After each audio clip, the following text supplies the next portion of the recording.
Hi, thank you for joining us for this episode of the Dunn Wisdom Show. I am your host, Melissa P. Dunn, CEO of MD Marketing and Consulting, founder of this Dunn Wisdom movement, and commissioner in the city of Lauderdale. Listen, we have an amazing conversation for you today. In fact, it is for leaders who are building something meaningful, but maybe you're feeling the weight of it. More than half of entrepreneurs are battling burnout. More than half. In fact, nearly 70% struggle when it's time to scale. Is that you? Are you an entrepreneur that's trying to figure it out as you go? Well, most of the leaders also admit that they don't feel ready when they're first asked to lead. So if you're building while stretching, growing without wanting to compromise, and I have to tell you, I definitely fall in that category, right? Growing without wanting to compromise or leading before you feel fully prepared. My friend, this episode is for you. Now, I am very honored to be joined by Bishop David Lawe. He is a visionary pastor, a global leader who has spent more than 2 decades developing leaders across cultures. I mean, from Brooklyn to Jamaica to Florida, Bishop Lawe is getting it done. And he works very well with communities of faith. He works with integrity, with purpose. And today we're going to be talking about how to build without breaking and how to lead well in every season. So get ready for an inspiring conversation. Take out your notes. This is going to be a great one. Hi, Bishop. Welcome to the show. Thank you so much for having me, Commissioner Dunn. It's certainly an honor and very humbling to share the stage with you on such a very great topic today. Well, I know that you have a lot happening. You have an amazing conference that's coming up in February that I plan to attend. Yes. But before we talk about Leaders Build, why don't you tell me a little bit about your journey, Bishop? So, over, say, almost 30 years of leadership in various capacities in the secular and, of course, in church. I've held various leadership positions from chief operating officer in healthcare to pastoring thriving ministries both in New York, in Jamaica, West Indies, and we just recently started a branch in Ghana, Africa, in Accra.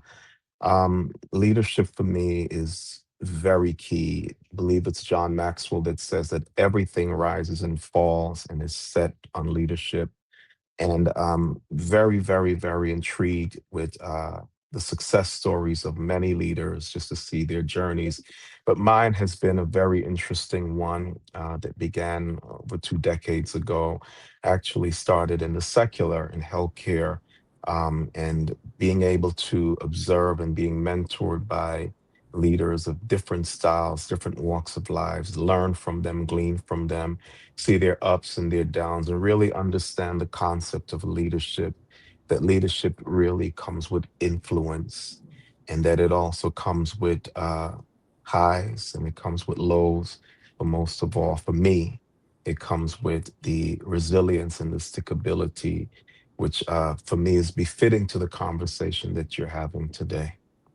Listen, we have something in common, Bishop. I did not realize that your background is in healthcare. So is mine, in fact. Yeah, yes, it is. Yes, yes, Yeah, I openly. actually used to be a marketing director for a local hospital here in the Lauderdale Lakes area, and I did some time at Cleveland Clinic too. So we have that in common. Yes, we do. Yes, we do.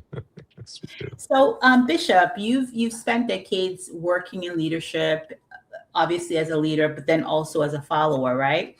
And I think Yes. sometimes leaders forget that in order for you to be a good leader, it's important for you to be a good follower. Would you agree with that? Absolutely, absolutely. Anyone that assumes the position of leadership must first be a good follower, right? Leadership, of course, we're born with innate traits and skills and tools within us that God places, but we also have to have those gifts and those leadership abilities cultivated. And Mm-hmm. cultivation only comes through us being mentored by someone that has walked the path before us. I've spent a lot of times with up and coming leaders who just get up one morning and decide, I'm going to be a leader. I want to be a mentor and an entrepreneur, and I'm going to take the lead, but have never spent time at the feet or at the being mentored by someone that can tell them where they've gone wrong, learn from their mistakes, right, and show them a more excellent way. So, in order for you to be an effective leader, you've got to be an excellent follower. Yes, I agree with that 100%. My dad was in the military. And I remember in high school when I was in junior ROTC, he would tell me that you've got to take care of your people first. Yeah, And that it's important for you to help your leaders accomplish their mission so that the folks that are underneath you can help yeah, you accomplish yours. So that's such a wise outlook. absolutely, absolutely. At the top of the conversation, I shared a statistic that nearly 70% of people who are particularly entrepreneurs report feeling some level of stress, burnout, anxiety when they first take on leadership role. And I know that resilience is an important part of leadership, right? What tips or strategies could you offer a leader, particularly in the marketplace, when they're feeling like they're on the brink of burnout? Well, let me start by saying when we talk about leadership burnout, that leaders do not burn out because of weakness, because of lack of passion, or because of lack of strategy. We burn out because of overextension, Mm-hmm. right? Overextension is the leading cause, and you can look at it statistically for leadership burnout. Some of the tools that I would recommend in a scenario like that for a leader in the marketplace or an entrepreneur is to first recognize the warning signs. We wait too long, and we often allow time to pass before we observe the warning signs and get some type of intervention. Um, Mm-hmm. Recognize the warning signs. When you start feeling that you're going to burn out, look at it, observe it, accept it for what it is. Yeah. And then, secondly, learn how to set boundaries, right? We all need to have boundaries erected in our lives, especially as leaders, because we're being pulled on in so many directions from people, people that are under us, people that are over us, the customers that we service, or the people that we have to attend to. But we have to learn to set boundaries. I often tell my staff, no is a full sentence.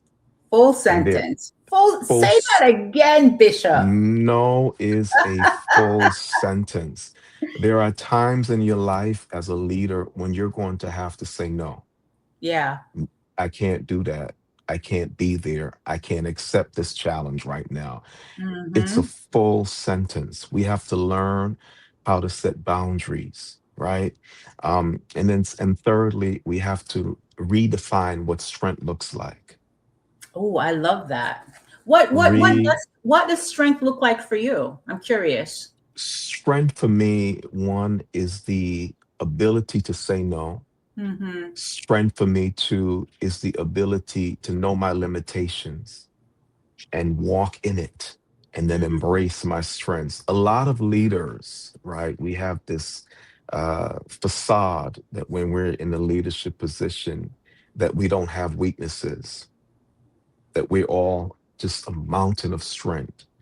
But strength for me is all about knowing your weaknesses, understanding your strengths, and being able to set barriers and build an effective system around them, Yes, yes.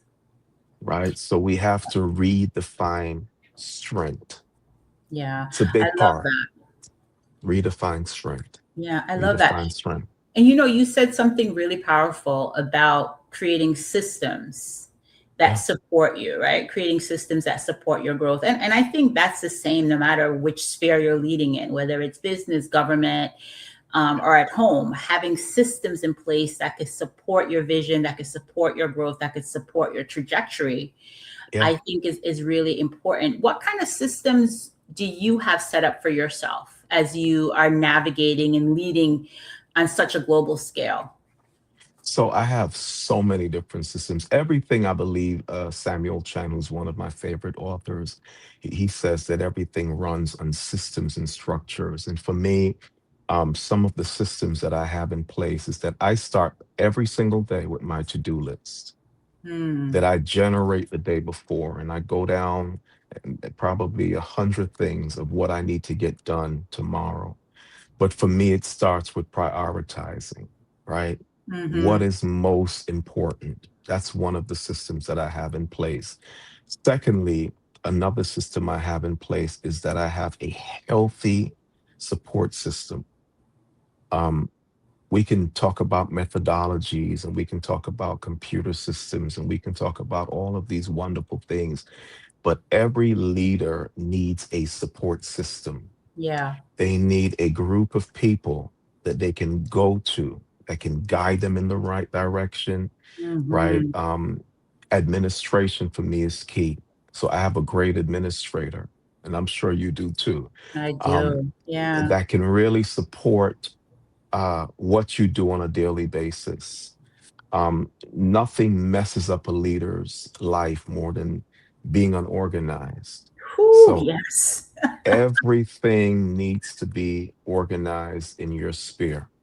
So some Hmm. of the systems I have is the people that I surround myself with, my to-do list, and my ability, right, to rely on the Almighty God Ooh, that part.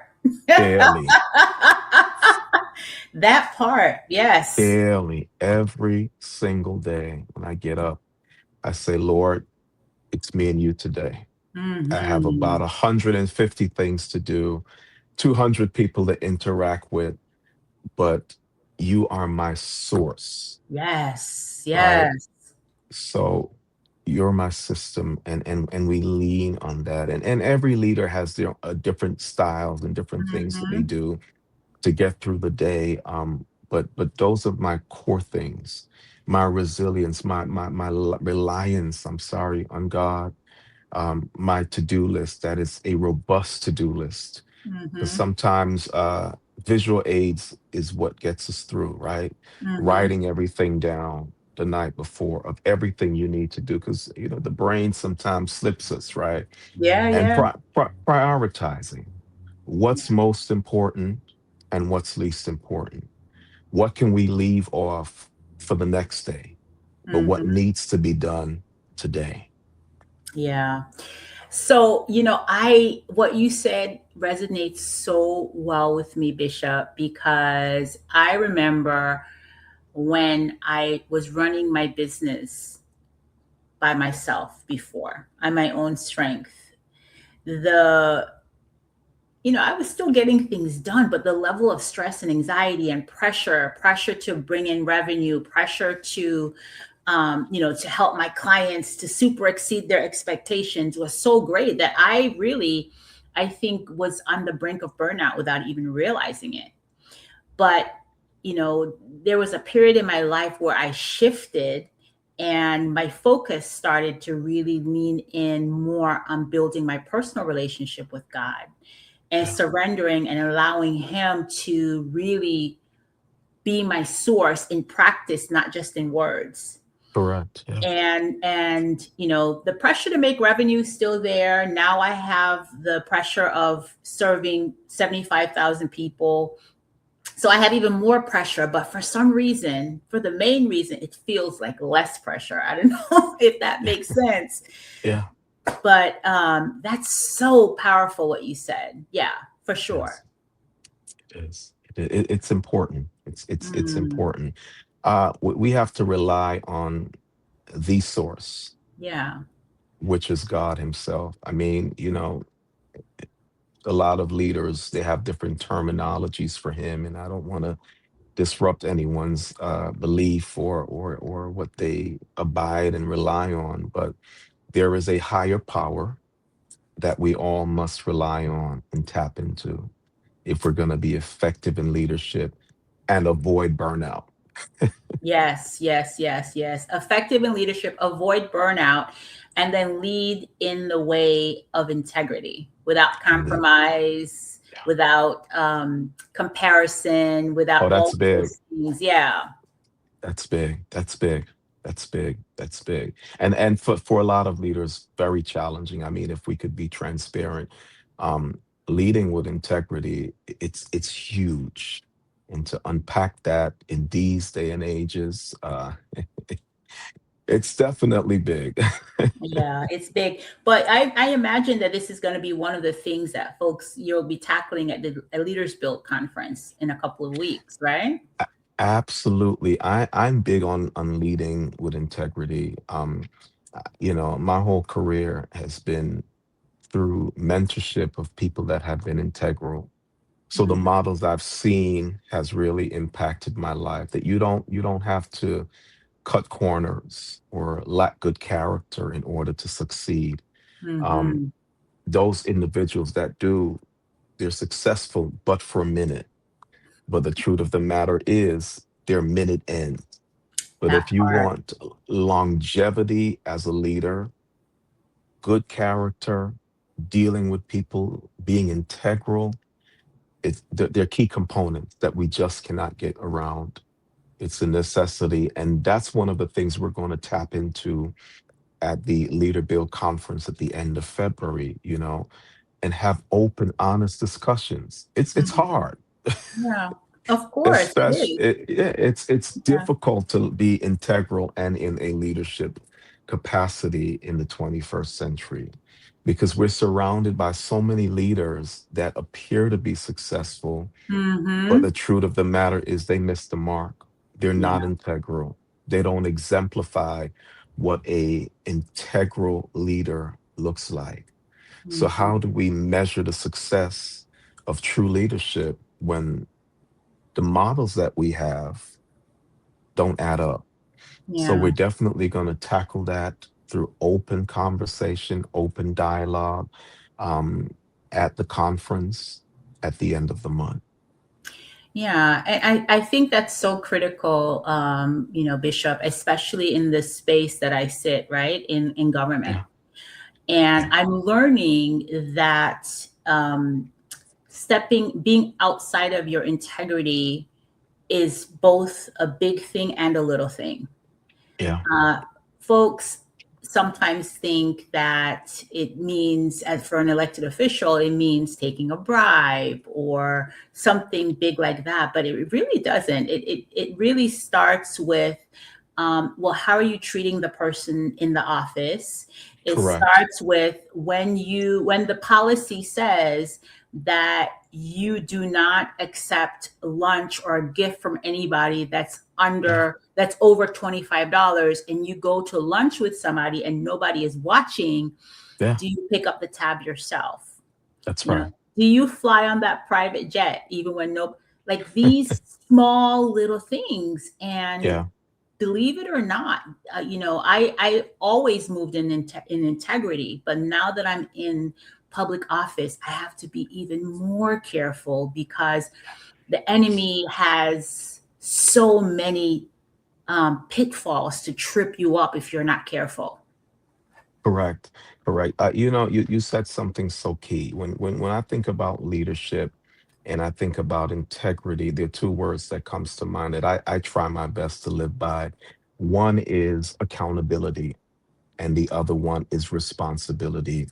And every leader, whether you are a business owner of a five-star company, a pastor, a spiritual leader, a politician, is accountable to people. Hmm. We have accountability to the people that we lead. And we have always got to ask the question, will my words or my actions impact those that look up to me? We're accountable. So we need people that will hold us accountable and also people that we are responsible to. And whether it's a small bribe, whether it's, looking left, looking right, but not looking up, knowing that God is watching Hmm. us, we have to remember. the element of accountability, that we're no longer our own. We're Mm, accountable to the people that we serve. that's it. And that accountability extends whether anyone is looking. And the Correct. same person that you are behind closed doors, you need to be the Yeah. same person out in public. This dual Out, personality out. We way have of living is uh, tiring. You can't a maintain lot of it. schizophrenic leaders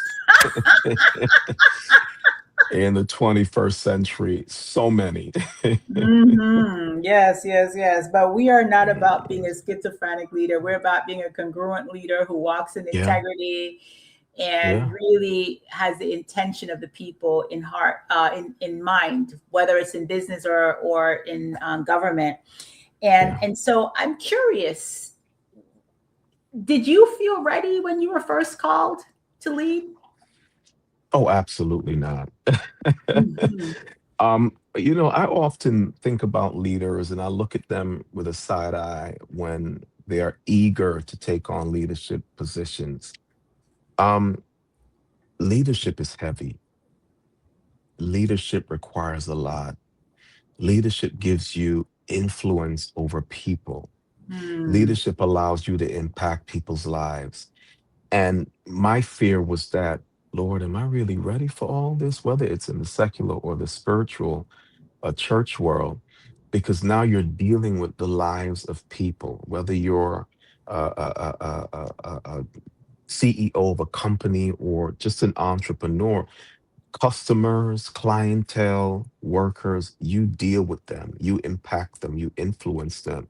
So I absolutely did not deem myself ready for Hmm. a leadership position in this capacity in church. I've been in leadership for a while in the secular, and didn't count myself ready even then Hmm. because there's the influence and it's the responsibility, and I'm highly competitive. So for me, it was the failure of fear of failing.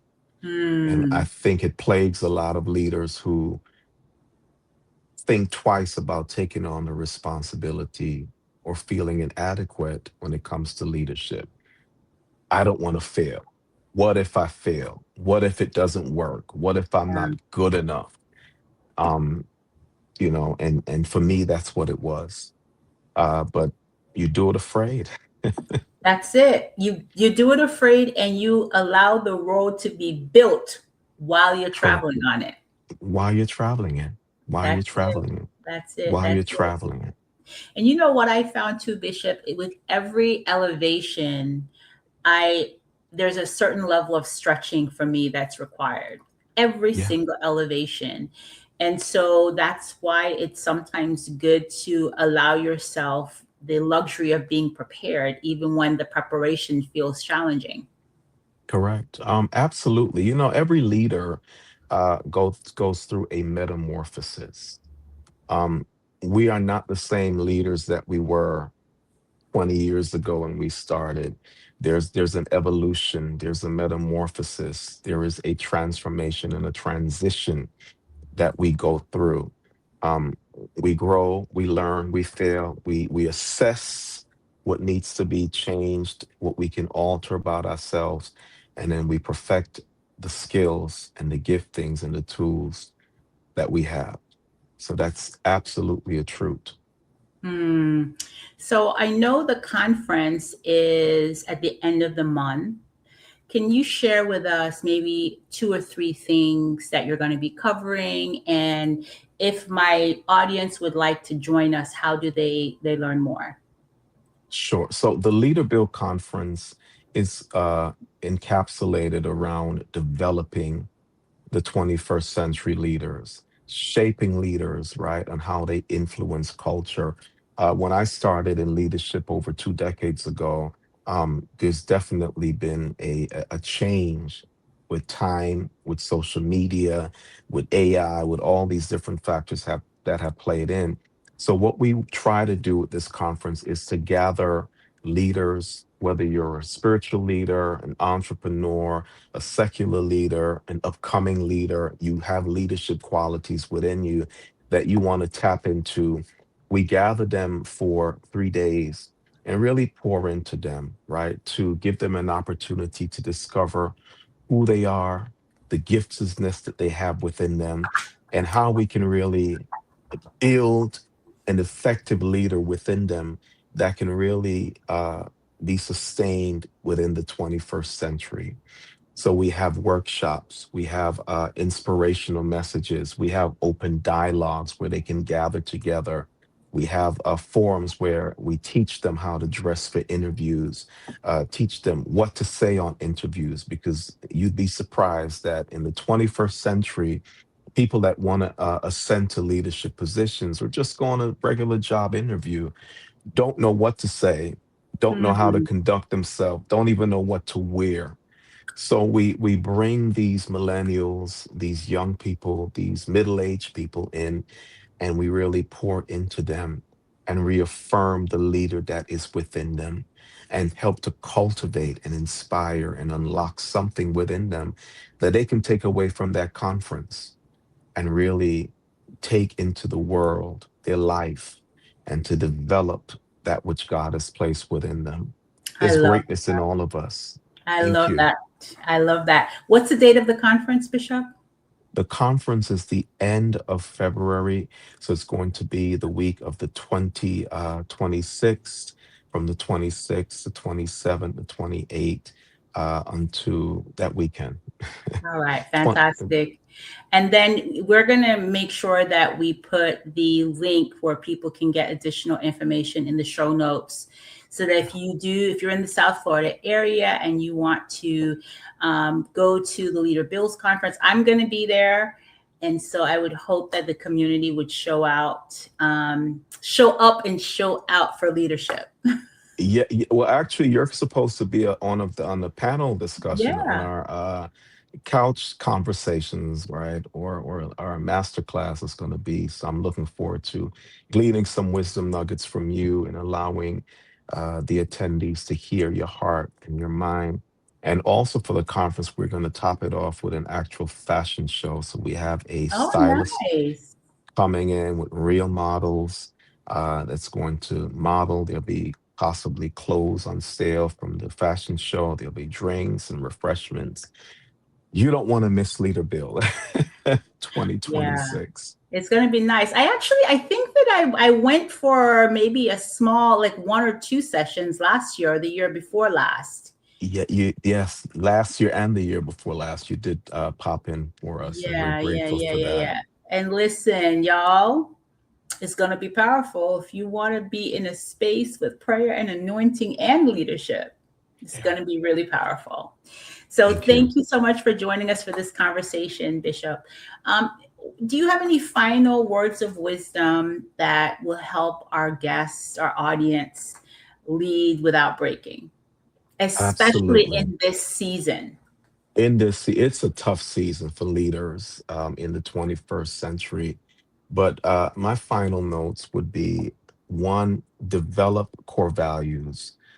I think every leader needs to have a set of core values that they live by, that they lead by, and that they stand by. Develop some core values. And secondly, not only do you develop some core values, but tap into the greatness that is within you. There is something powerful that lives within inside every leader that we're able to tap into, even at our breaking point, even at burnout, that we can really tap into. And that is the almighty, living, omnipotent, omniscient God that lives on the inside of you. Get some core values to live by, tap into the greatness that is within you. And thirdly, never lose focus of your vision. Every leader should have a vision of where you're going, what you need to accomplish, and how you're going to accomplish it. And when you get that vision, do not let obscurity, do not let failure, do not let fear, do not let burnout, do not let wrong crowds or the people that you surround yourself with prevent you from accomplishing that vision. Hold on to your vision, hold on to your core values, and remember to set some boundaries. No is a full sentence. So God bless you. Thank you for this space. And I pray that you will continue to lead with passion, fervency, and most of all, do not burn out. Thank you. I love that. Thank you so much for joining us for this conversation, Bishop. Thank you. Thank you. Thank you, Commissioner Dunn. Thank you so much. God bless you all. Thank you. This has been another conversation on the Dunn Wisdom Show. Join us again as we continue to introduce you to leaders, change makers, peacemakers that are getting things done in life, in business, and even in government. Thanks for joining us. Remember, walk good.